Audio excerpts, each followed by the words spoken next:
Hey everyone, welcome to the Analytical Coding.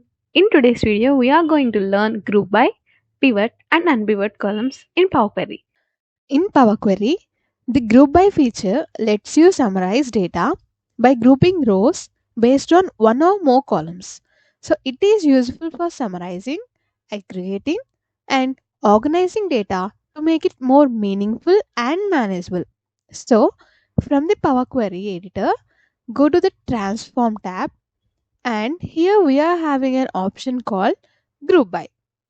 So here we are having the data, that is product category and in which region, by which salesperson, the total sales amount and how many units are sold. So this is the data we are having. Now we are going to perform the group by function and calculate some aggregate functions and do some summarizing. Okay. Here you can see that we are having different categories.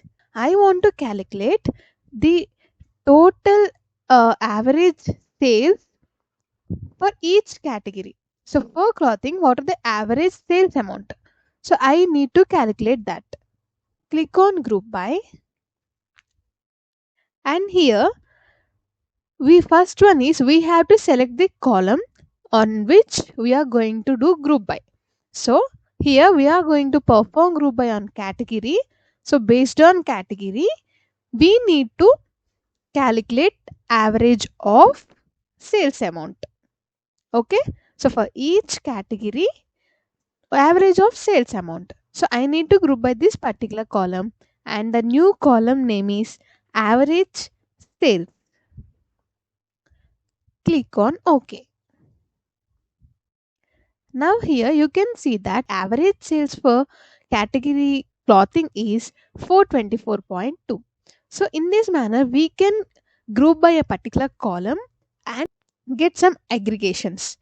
So here we can also perform different group by operation. So let me click on remove option, and again, so here I am having different salespersons, right? Now I am going to calculate total sales amount for each salesperson. So how can I do that? So here, what is the group by column? Salesperson, right? So for each salesperson, total sales amount, I need to calculate this. So what is the aggregation I am going to perform? Sum. What is a group by column? Salesperson. So again, let us go to group by, and so here it is salesperson, and the operation we are going to do is sum, and the column is sales amount. So for each salesperson, I need sum of sales.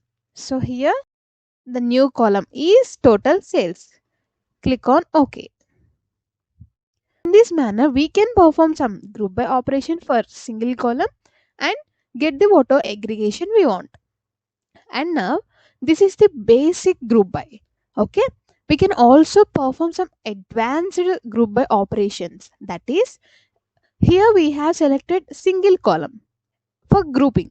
Now we can select multiple columns and we can also perform multiple aggregations. So how can we do that? Let us get back.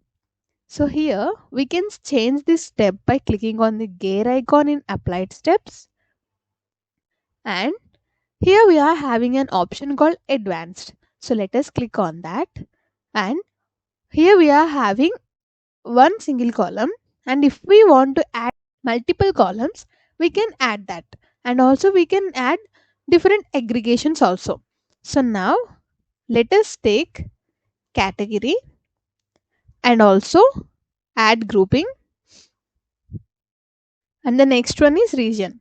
So here a particular category, in each region I want to know average sales and total unit sold.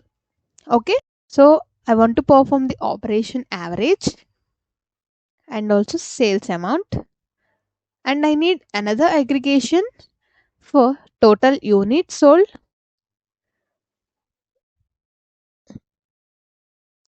sum of units sold, and click on OK. Now we can see that for the category clothing in the south region, this is the average sales and these are the total units sold. And again for the category clothing in the east region, average sales and also units sold. So in this manner we can perform group by on multiple columns and also we can get the multiple aggregations at a time. So compared to the previous step, here we are having all the data, right? All the columns and all the data. And whenever we perform grouping operations, so here we have performed based on category and region. So based on these two, I am going to calculate the average sales and also sum of units sold. The next step, and here we can see that, right? So it's the group by function for the basic one and also advanced one. Okay, and here let us see what are the different operations we are having.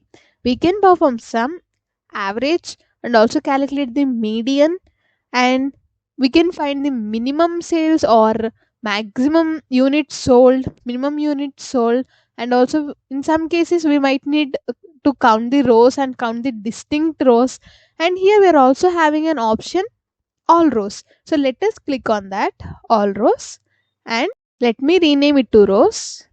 And we cannot choose the column here because we have chosen the option the all rows operation. So let us click on OK, and we can see that for each category we are having the table in this particular row as we have chosen all rows. So let us expand this, and here we can select what are the columns we want to display. So let me choose all the columns and click on OK, and you can see here a particular category. So what are the different rows we are having? All are grouped into the particular manner. So in the previous step we have seen these are not grouped particularly, like we can see different categories in different rows, there is no particular sequence, right? Whereas here we are having a proper sequence for each and every category. This is what all rows operation in the group by. So we have seen how to do the group by operations on a single column and also in the advanced section for the multiple columns, right? So group by lets us to condense the large data sets by summarizing the information, and also we can easily identify trends, patterns, and also outliers, so that it is easy to analyze the data when it is organized in summary form rather than dealing with raw detailed records. In Power Query, pivot and unpivot columns are essential tools for reshaping data, especially when you need to transform data formats for easier analysis or reporting. So, in order to perform pivot or unpivot, we have to go to the Transform tab. And here we are having an option called Pivot column and Unpivot columns. So, coming to the pivoting, so it transforms the rows into columns. That is, it is useful for creating a summary or matrix from your data. For example, here we are having region, total sales, and also category, right? So if we want each region to become a separate column with the total sales for each category, we can pivot the data. Like so, go to the pivot column, and we need this data in region into the columns. So what are the values inside each column? We have to provide here, that is sales amount, and click on OK. Now you can see that for each region is turned into the column, we are having the total sales amount, right? This is the result that is after pivoting. Now each region has its own column with the sales data, making it easy to compare sales by category and region. And now coming to the unpivot, so unpivoting transforms the columns into the rows. This is useful for reorganizing the data where each column represents a category and you need a longer format where categories appear in rows. That is, again, we have to select the columns that we want to perform unpivoting, right? Now, here in unpivoting, click on the drop down and choose the unpivot only selected columns.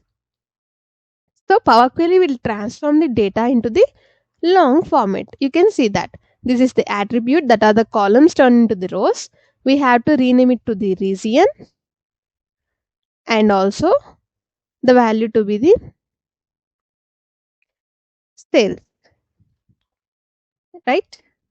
So now the data is in long format where each row represents a unique combination of category and region, making it easier to analyze and visualize. So pivot is useful for summary tables, dashboards, and making data more readable for analysis.